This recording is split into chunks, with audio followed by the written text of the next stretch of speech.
કે રાહુલ ગાંધી જેવા તીન પાટિયા પાર્ટ ટાઈમ પોલિટિશિયન, ત્યારે યંગ છોકરીઓ રોડ ઉપર આવીને એમ કહેતી હતી કે અમારે 4 વાગ્યા પછી સાંજના ઘરમાં પુરાઈ જવું નથી. એ જેનઝીએ ક્યારે લાલુ પ્રસાદ યાદવના જંગલરાજના દિવસો જોયા હતા કે બધા મત એકબીજામાં ચાલી ગયા.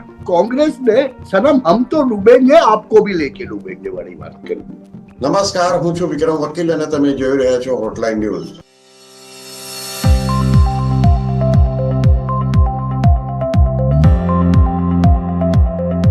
બિહારની ચૂંટણીમાં ધારેલા પરિણામો જ આવ્યા છે. અમે અગાઉ પણ એક બે જે વિડીયો બનાવ્યા હતા ત્યારે અમે જે એનાલિસિસ કર્યું હતું એમાં જણાવ્યું હતું કે એનડીએને જીત આસાનીથી મળશે, પણ આટલી સ્વીપિંગ વિક્ટરી મળશે એવું અમને પણ તમારી પણ ધારણા નહોતી. ખરેખર તો બિહારના લોકોએ એમનો મૂડ બતાવ્યો છે અને રાહુલ ગાંધીની જે વધારે પડતી એરોગન્સ હતું, જે વધારે પડતું ઉદ્ધતાઈ હતી અને વોટ ચોરીનો એક નિષ્ફળ ગયેલો પ્રચાર કરીને એમણે ચૂંટણી જીતવાનો પ્રયત્ન કર્યો હતો અને એની સાથે સાથે તેજસ્વી યાદવને પણ ડૂબાડ્યા. બિહાર ચૂંટણીના જીતનું આજે થોડું વિશ્લેષણ અમે કરીશું. મારી સાથે જોડાયા છે જાણીતા પત્રકાર હિમાંશુભાઈ ભટ્ટ. હિમાંશુભાઈ, આપનું સ્વાગત છે. નમસ્કાર વિક્રમ. બિહારની ચૂંટણીના પરિણામો આમ નવાઈ ભર્યા નથી, પણ એક રીતે બહુ જ આટલા મોટા માર્જિનથી એનડીએ જીતી શકશે અને સાવ સફળ થઈ જશે આરજેડી અને કોંગ્રેસનો કે મહાગઠબંધનનો, એની કલ્પના નહોતી. તમારી દ્રષ્ટિએ કયા ફેક્ટરે મુખ્ય ભાગ ભજવો? ફેક્ટર તો 2 કે 3 જ ફેક્ટર છે, પણ એ ફેક્ટર્સની વાત કરીએ ને પહેલા એ વસ્તુ સમજી લેવાની જરૂર છે કે આ જે પરાજય છે ને, આ પરાજય બેસિકલી કોંગ્રેસનો સફાયો અને તેને કારણે તેના સાથીઓને પડેલી લાત, આ વસ્તુ સંપૂર્ણપણે ક્લિયર કટ દર્શાવે છે. કેમ કે સિમ્પલ એક એનાલિસિસ કરીએ. હવે આજે જયારે લગભગ બધા પરિણામો આવી ગયા છે ત્યારે આરજેડી ને લાલુ પ્રસાદ યાદવના તેજસ્વીને લગભગ 22.86% માર્ક મળ્યા છે. સીટો કેટલી મળી? 30 પણ નહીં. એની સામે એક તરફ બીજેપી ને ખાલી 20.93% મત મળ્યા અને જનતા દળ યુનાઇટેડ ને 19.3% મત મળ્યા. વધારામાં ચિરાગ પાસવાન ને એલજેપી ને 5.4% મત અને એ લોકો 19 સીટ જીતી ગયા. બીજેપી અને જેડીયુ તમને ખબર જ છે 200 ની ઉપર આ લોકો ચાલી ગયા. એટલે સીધી વાત એ થઈ કે બધા મત એકબીજામાં ચાલી ગયા. એટલે ગઠબંધન જેને કહેવાય, નેશનલ ડેમોક્રેટિક અલાયન્સ એનડીએ નું ગઠબંધનમાં સંપૂર્ણપણે વોટ એક તરફથી બીજી તરફ પરિવર્તિત થયા. એટલે જનતા દળ યુના વોટરે એક બેઠક ઉપર જ્યાં એનો ઉમેદવાર ના હતો ત્યાં આગળ ભાજપના કે એલજેપી ના ઉમેદવારને મત આપ્યું. આને કારણે આ ત્રણનું કોમ્બિનેશન કરીએ ત્યારે આપણને લગભગ 45% 46% મત મળે, પ્લસ બીજા 2 નાના પક્ષો. બીજી તરફ મેં કહ્યું તેમ લાલુ પ્રસાદ યાદવની પાર્ટીને એક તરફ 22.86% મત, કોંગ્રેસને ખાલી 8.78% મત. કોંગ્રેસ જે ગયા વખતે લગભગ 15-16% મત લઈ ગઈ, તેને આ વખતે ખાલી 8.78% મત મળ્યા. પરિણામ શું આવ્યું?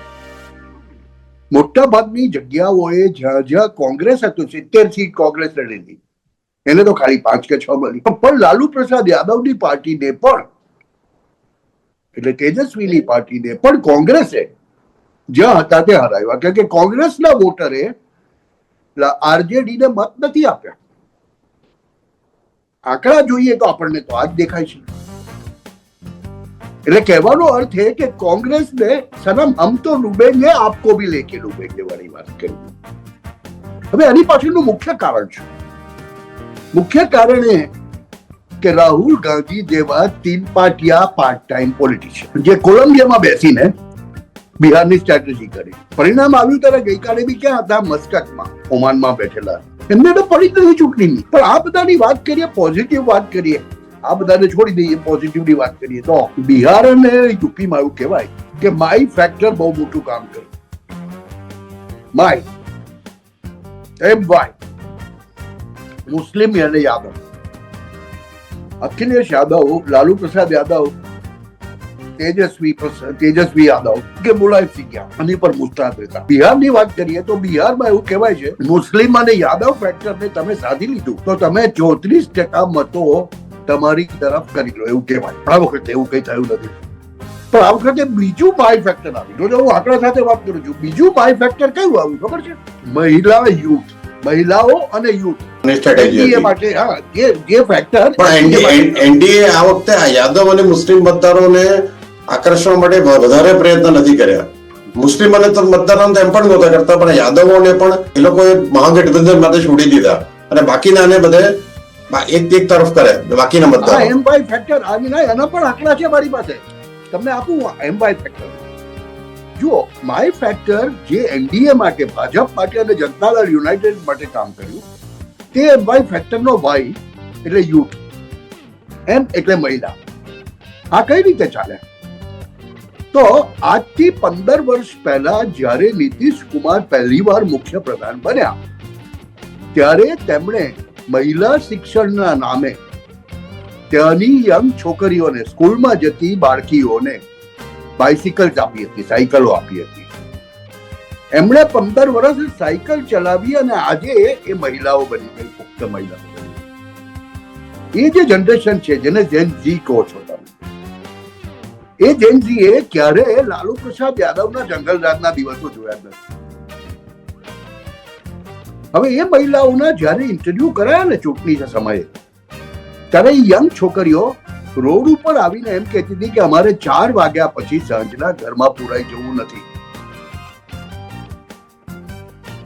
અને અધૂરામાં પૂરું આરજેડીના ગુંડાઓએ જે રીતે યુપીની અંદર ગઈ વિધાનસભા ચૂંટણીમાં મુલાયમના યાદવો એમ કહેતા હતા ને કે દેખ રહો મુલાયમ આ રહે હૈ, અખિલેશ આ રહે હૈ, લોકોએ ગભરાઈને યોગીને વોટ આપ્યા હતા. ત્યાંના યુથમાં અને ત્યાંની મહિલાઓમાં એક વસ્તુ બહુ ચોક્કસ ચાલતી હતી કે લાલુ પ્રસાદ યાદવનું જંગલરાજ કે તેનો કોઈ પણ અંશ 20 વર્ષ પછી બિહારમાં પાછો આવવો જોઈએ નહીં. અને પરિણામ એ આવ્યું કે જે મહિલા વોટર છે, બિહારની વોટર સંરચના તમે જુઓ ને તો મહિલા વોટરો કરતા પુરુષ વોટરોની કુલ સંખ્યા 40 લાખ વધારે છે. એટલે મહિલા વોટર 40 લાખ ઓછી છે.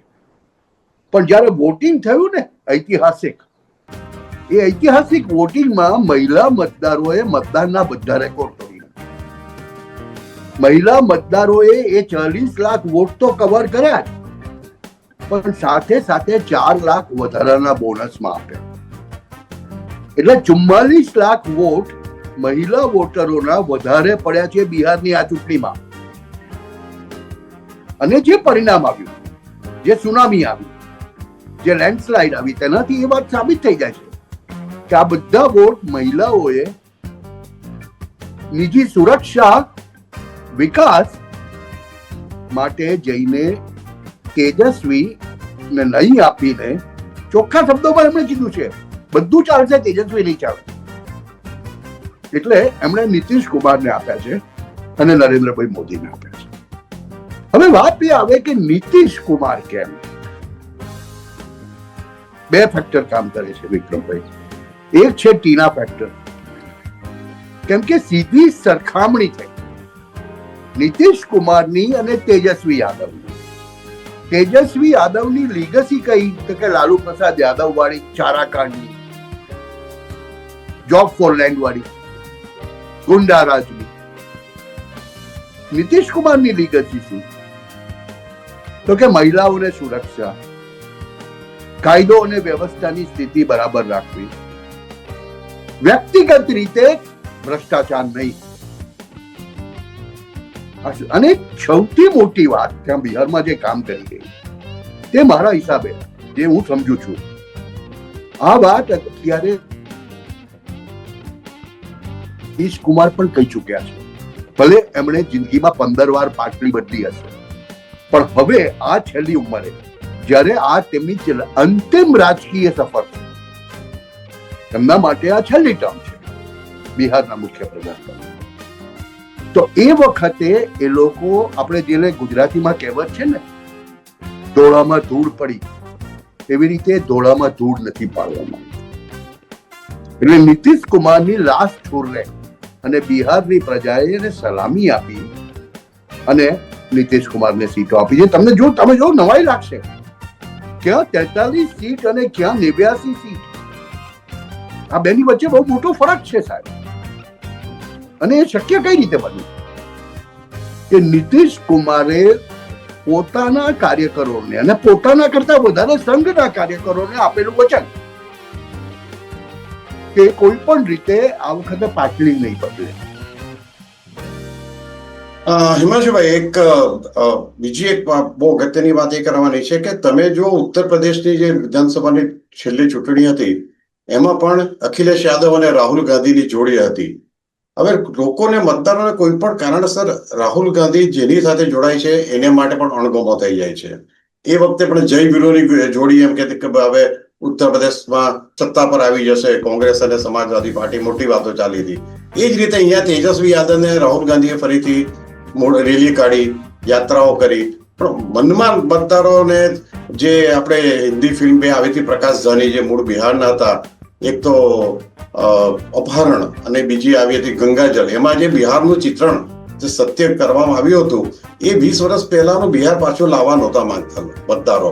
અને ખાસ કરીને અને રાહુલ ગાંધી માટેનું એક અણગમો, એમની વધારે પડતી શું કહેવાય બાલિશતા શબ્દ તો ના વપરાય પણ મૂર્ખામી આપણે કહીએ, એકનું એક પેલું મત ચોરીનું હાઇડ્રોજન બોમ્બ ફોડ્યો અને એમાંથી સુરસુર્યું થઈ ગયું અને એમાં કોઈ લોકોને રસ પણ નહોતો. કારણ કે એ બધા જાણતા હતા કે 5-25 આટલા મોટા દેશમાં એક યુટ્યુબરે સરસ કહ્યું હતું કે ભારતની વસ્તી 135-40 કરોડ આપણે ગણીએ તો એમાં 10% તો આમ તેમ થવાનું જ, ગમે એટલું થોડી ભૂલ તો થવાની. ઇલેક્શન કમિશન પણ છેલ્લે માણસો છે એટલે નાની મોટી ભૂલ તો થાય જ. તો એની જ પ્રમાણમાં તો 0.001% પણ આજે ભૂલ નથી, જે એમણે બધા પુરાવા રજૂ કર્યા. એટલે એ લોકોના મગજમાં એ પણ નહીં ઉતર્યું. તમારી દ્રષ્ટિએ આ હવે પછી તમને લાગે છે કે કોંગ્રેસને જે નરેન્દ્ર મોદીએ કાલે કહ્યું કે કોંગ્રેસમાં હવે ભાગલા પડશે, કોંગ્રેસનું ભાવિ તમને શું લાગે છે? કોંગ્રેસનું ભાવિ તો ઝીરો છે, કારણ કે હું તો એ 2024ની લોકસભા ચૂંટણી પછી કહેતો આવ્યો છું. જે હવે કે એકચ્યુઅલી જોવા જાય તો લોકસભામાં તો કોંગ્રેસનો દેખાવ ખૂબ સારો હતો છેલ્લા 10 વર્ષમાં જોઈએ તો, પણ એ પછીની એક પણ ચૂંટણી એવી નથી કે જ્યાં આગળ ભાજપને કોંગ્રેસ હરાવી શક્યું હોય. એક સ્ટેટ છોડી દો, ઝારખંડ છોડી દઈએ, દિલ્હીમાં હાર્યા, એ પહેલા MP અને રાજસ્થાનમાં હાર્યા, મહારાષ્ટ્રમાં હાર્યા, હવે આ બિહારમાં હાર્યા, બાકી હશે યુપીની બધી પેટા ચૂંટણીઓ હારી ગયા, હવે બંગાળ આવે છે, આસામ આવે છે આવતા વર્ષે, એટલે એ પણ હારશે. એનું કારણ એ છે કે સાહેબ મહારાષ્ટ્રના પરિણામો તમે જુઓ ને, એના ઉપરથી એ વાત સાબિત થશે. હરિયાણાના પરિણામો, હરિયાણામાં કોની લીગસી હતી, કોની ડાયનેસ્ટિક પોલિટિક્સ હતી? હુડાસની. એને ખતમ કરી નાખી પ્રજાએ. મહારાષ્ટ્રમાં શું હતું? ડાયનેસ્ટિક રૂલ ઓફ ઠાકરે, છિન્ન ભિન્ન કરી નાખ્યો પ્રજાએ. ઉત્તર પ્રદેશમાં શું હતું? અખિલેશ આ રહે છે, મુલાયમસિંહ યાદવનો વંશવેલો ચલાવવો છે, એને પ્રજાએ ખતમ કરી નાખ્યો. બિહારમાં જુઓ, લાલુ પ્રસાદનો વંશવેલો ખતમ થઈ ગયો. આ તો એક સીટ માટે બચી ગયા કે 26 આવી ગઈ, નહીં તો લીડર ઓફ ઓપોઝિશન પર ના પડતે એ લોકો. એટલે તમે જુઓ જ્યાં અને આ બધાની ઉપર એક ક્રાઉન પ્રિન્સ બેઠા જ છે, જે પ્રાઇમ મિનિસ્ટર ઇન વેઇટિંગ છેલ્લા 20-25 કેટલા વર્ષથી ખબર નથી. એ વંશવેલાને ખતમ કર્યો છે. એટલે હવે જે દેશની પ્રજા છે ને, દેશની પ્રજાનું માનસ બહુ સ્પષ્ટ દેખાય. જ્યાં વંશવેલા વાળું રાજકારણ હશે તે રાજકારણ પરાસ્ત થશે. તમને નવાઈ લાગશે, તમે એમ કહેશો, આર્ગ્યુમેન્ટ કરશે લોકો કે રામવિલાસ પાસવાનનો છોકરો તો જીતી ગયો, પણ જુઓ એ NDA ના ગઠબંધનમાં છે. કોઈ દિવસ બાપની લીગસી વાપરીને ચાલ્યો નથી. એનું કેન્દ્રીય પ્રધાનમંડળમાં જે સ્થાન છે અને એને કરેલા કાર્યો છે તે બોલે છે. તમને ખ્યાલ હશે, દર્શકોને પણ ખ્યાલ હશે કે આપણા જળશક્તિ પ્રધાન સી.આર. પાટીલ સહપ્રભારી હતા બિહારની ચૂંટણીમાં. મારે એકવાર વાત થઈ હતી વચમાં એમની સાથે, માફ કરજો, એમને મેં એટલું જ પૂછ્યું કે આ પહેલા પણ ચૂંટણીઓમાં પ્રભારી તરીકે ત્યાં કામ કર્યું.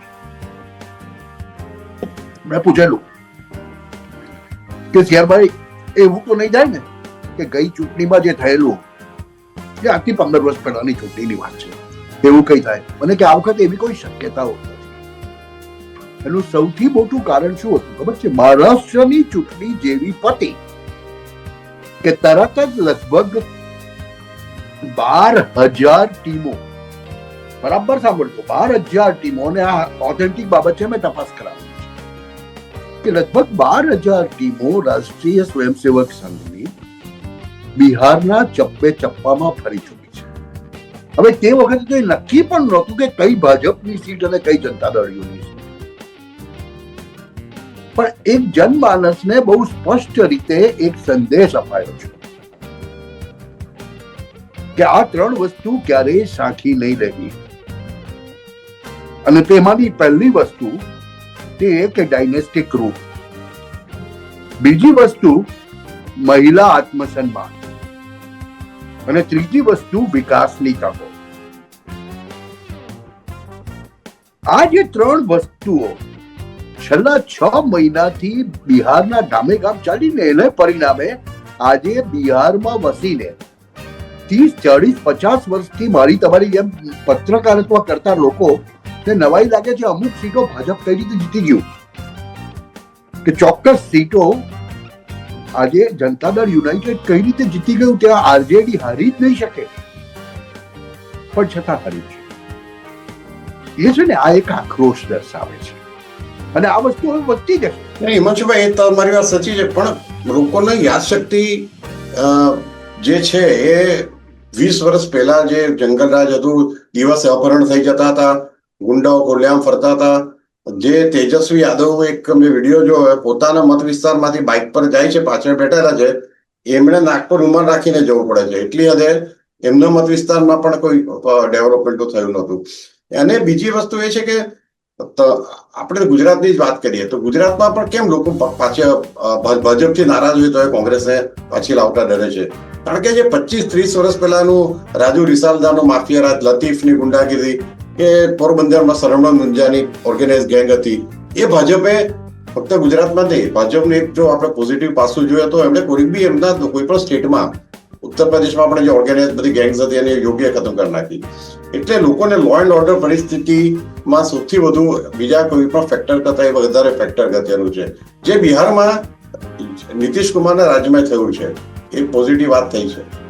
છેલ્લા 1-2 મહિનામાં તમને એક ઉદાહરણ આપું સાહેબ, છઠ પૂજા જેવી વસ્તુ છે બિહાર માટે સૌથી મહત્વની છે. આપણા માટે જે રીતે દિવાળી છે, તે દિવાળી પછી આવતી છઠની પૂજા, ઉગતા સૂર્યની પૂજા, સૂર્યને અર્ઘ આપીને.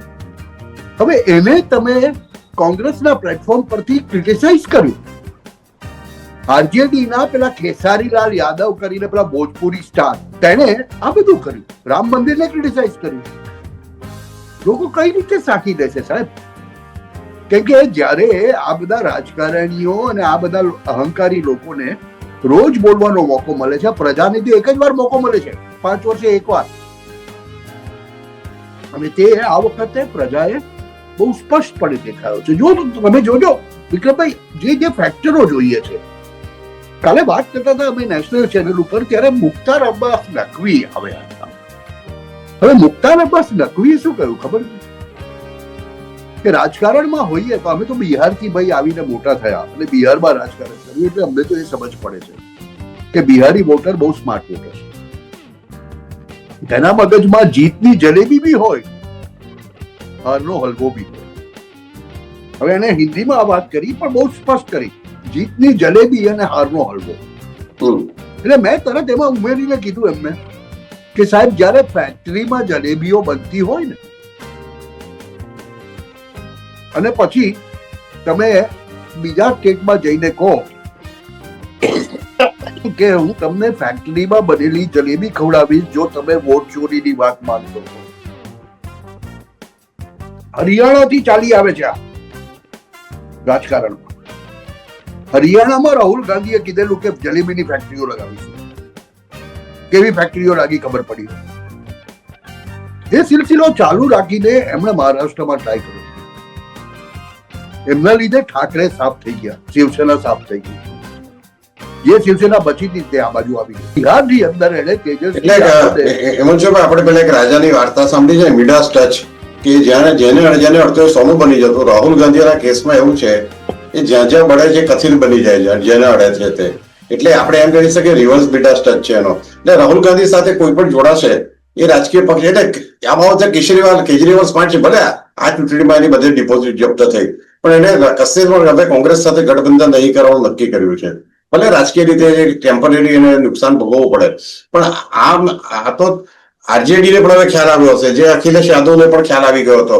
તો આવતી હવે આવનારી જે કોઈ ચૂંટણી હશે, જે કોઈ સ્ટેટની આવવાની છે, તેમાં બીજા પક્ષો, વિરોધ પક્ષોમાં કોંગ્રેસ સાથે ગઠબંધન કરતા ડરશે. અને મમતા બેનર્જી તો પહેલા જ જાણી ગયા છે, કારણ કે એમનું જે રીતે અપમાન કર્યું હતું રાહુલ ગાંધી એક મિટિંગમાં મોડા પહોંચીને, અને એમની વાત સાંભળીને પણ મમતા બેનર્જીને નવાઈ લાગી હતી કે આટલી બધી વાહિયાત બધી વાતો જે કરતા હતા મિટિંગમાં, એ પછી એ સમજી ગયા કે આની સાથે કોઈ જોડાણ થાય તો આપણને ફાયદો થયો નથી. એક પહેલી વસ્તુ એ કે રાહુલ ગાંધી જિંદગીમાં રાજકીય સ્ટ્રેટેજી નથી બનાવી ઇલેક્શન સમયે. બધા આપણે એમ નથી કહેતા કે હમણાં જે બિહારમાં જેમ CR પાટીલ સહપ્રભારી હતા અને ધર્મેન્દ્ર પ્રધાન પ્રભારી હતા, તે લોકો ફિલ્ડ પર ગયા હતા. પણ તમારે સ્ટ્રેટેજી તો બનાવવી જ પડે. તમે દરેક મત વિસ્તાર તેજસ્વીને હરાવવા કોશિશ કરવા માટે ધર્મેન્દ્ર પ્રધાન ત્યાં દિવસો સુધી રહ્યા હતા, અને એના માટે પાછળ એમણે મગજ દોડાવ્યું હતું. તો બહુ સીધી વાત છે. જો રાહુલ ગાંધી એ સિરિયસ પોલિટિશિયન છે જ નહીં. છેલ્લા 20 વર્ષથી એ હંમેશા પાર્ટ ટાઈમ પોલિટિશિયન રહ્યા છે. હવે પાર્ટ ટાઈમ પોલિટિશિયન એ ફૂલ ટાઈમ સંઘના કાર્યકર્તા અને ફૂલ ટાઈમ રાજકારણીની સામે ટકી શકે એ કોઈ શક્યતા નથી. હવે તો એ વસ્તુ ક્લિયર થઈ ગઈ, લોકોને એ સમજ પડી ગઈ કે 95 વાર 98 વાર હારેલા નેતાને બોલશે, સાચી વાત બોલશે ને. આ તો પેલી કહેવત આપણે કહીએ છીએ ને કે વાઘાવ્યો રે વાઘાવ્યો, ભાગો રે ભાગો, એમ કરીને તમે ગામવાસીઓને ડરાવી શકો. એક વાર ડરાવી શકો કે 2 વાર ડરાવી શકો, પછી સાચો વાઘ આવે ને ત્યારે બી ગામવાસીઓ નહીં જાય. એક્ઝેક્ટલી આ વાત રાહુલ ગાંધી સાથે પુરવાર થઈ. એટલે મને તો દેખાય કે હવે એનું કોંગ્રેસનું અસ્તિત્વ અમુક રાજ્યોમાંથી દેશતો નાબૂદ થઈ જશે. જે સ્થિતિ એમની બિહારમાં છે ને, આનાથી બદતર સ્થિતિ પશ્ચિમ બંગાળમાં થઈ છે. પશ્ચિમ બંગાળમાં એક રાજકીય પક્ષ તરીકે અસ્તિત્વ ધરાવે ને એટલા મત પણ એમને નહીં મળે. બિહારમાં તો 8% મરી ગયા, પશ્ચિમ બંગાળમાં તો એ પણ નહીં. એટલે કહેવાનો મારો અર્થ એ છે કે કોંગ્રેસનું જ્યાં આગળ બહુપક્ષીય રાજકારણ છે, જે રાજ્યો, ત્યાંથી તો એકડો નીકળી ગયો છે. ખાલી જ્યાં દ્વિપક્ષીય કોંગ્રેસ ભાજપ બચ્યા છે તેવા રાજ્યોમાં કોંગ્રેસના મત હજુ પણ 2 ડિજિટ, ડબલ ડિજિટમાં છે. જેવી રીતે આપણે ગુજરાતમાં એક જમાનામાં કોંગ્રેસનો નહીં પણ 35 થી 40% મત હતો. આજે કોંગ્રેસનો મત 25%ની આજુબાજુ છે. હજુ 2 વખત જાય અને કોઈ બીજો લોકલ લીડર વિપક્ષનો બળવત્તર થઈને ઉભો થઈ જાય તો ગુજરાતમાં પણ કોંગ્રેસની હાલત અત્યારે બિહારમાં જે થઈ છે ને 8% વાળી, તે થાય. જે હાલત યુપીમાં થઈ છે ને, કે અખિલેશના મત છે પણ કોંગ્રેસના મત નથી, એ થશે. કેમ કે આનું જે નેતૃત્વનો જે સવાલ છે ને, તે સાહેબ લોકોને હવે પાર્ટ ટાઈમ પોલિટિશિયન નથી જોઈતા. લોકોને ફૂલ ટાઈમ એમના માટે કામ કરે. રાજકારણ એ એક ફૂલ ટાઈમ વ્યવસાય છે, અને જ્યાં સુધી તમે ફૂલ ટાઈમ કામ કરો ને લોકોને દેખાય એવું કામ નહીં કરવાનું, ત્યાં સુધી લોકો તમને નહીં સમજે. બહુ સાચી વાત છે મંચભાઈ. તમે કાર્યક્રમની શરૂઆત, આપણા જે વિડીયો બનાવી એની શરૂઆતમાં તમે કહ્યું કે રાહુલ ગાંધી કોલંબિયામાં બેઠીને સ્ટ્રેટેજી બનાવતા હતા કહેવાથી, અને હમણાં જયારે રિઝલ્ટ આવ્યા ત્યારે મસ્કત હતા. એટલે કે વિદેશમાં તો હતા જ, એટલે મસ્કત પણ હશે, બીજે ગમે ત્યાં હોય, ઓમાનમાં ટૂંકમાં પકડ. પણ જયારે આટલા અગત્યના રિઝલ્ટ આવવાના હોય ત્યારે તમારે કોઈ પણ પક્ષના નેતાની જવાબદારી, તેજસ્વી યાદવ ગમે તે હોય પણ બિહારમાં તો રહ્યા એ વખતે, તો કોઈ પણ પક્ષના નેતા હોય એ પોતાને પક્ષ માટે લાગણી હોય તો એને રસ હોય કે અમે રિઝલ્ટ શું આવવાના છે, અમારી હાર થશે જીત થશે જુદી વાત છે, પણ આને તો કઈ ખબર પણ નહીં હશે કે એનો કયો ઉમેદવાર ક્યાંથી લડી રહ્યો છે, કયા ફ્રન્ટ પર શું થાય છે, એની રીતે એની દુનિયામાં જ જીવે છે, આખી ખાઈ દુનિયામાં જીવે છે.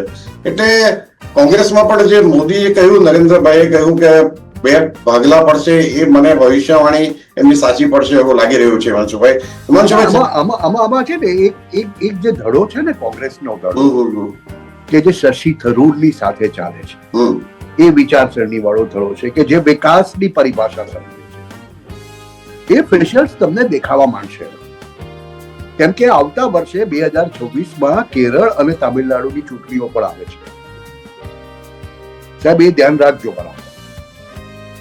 અને એ ચૂંટણીઓમાં દેખો, કેરળમાં ભાજપ એક પક્ષ તરીકે, મુખ્ય વિપક્ષ તરીકે પણ નથી, એલડીએફ અને યુડીએફ વચ્ચે ચાલુ છે.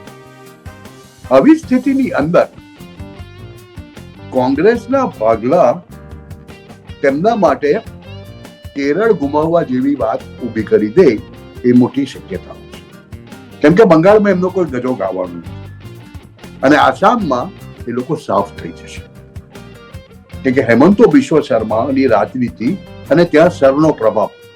એટલે તમે જુઓ, તમે હવે એકાદ કર્ણાટક જેવા રાજ્યમાં જ્યાં સત્તામાં છે કોંગ્રેસ, ત્યાં પણ ડીકે શિવકુમાર અને સિદ્ધારમૈયા વચ્ચે કેટલા મહિનાથી ઠંડુ યુદ્ધ ચાલી રહ્યું છે.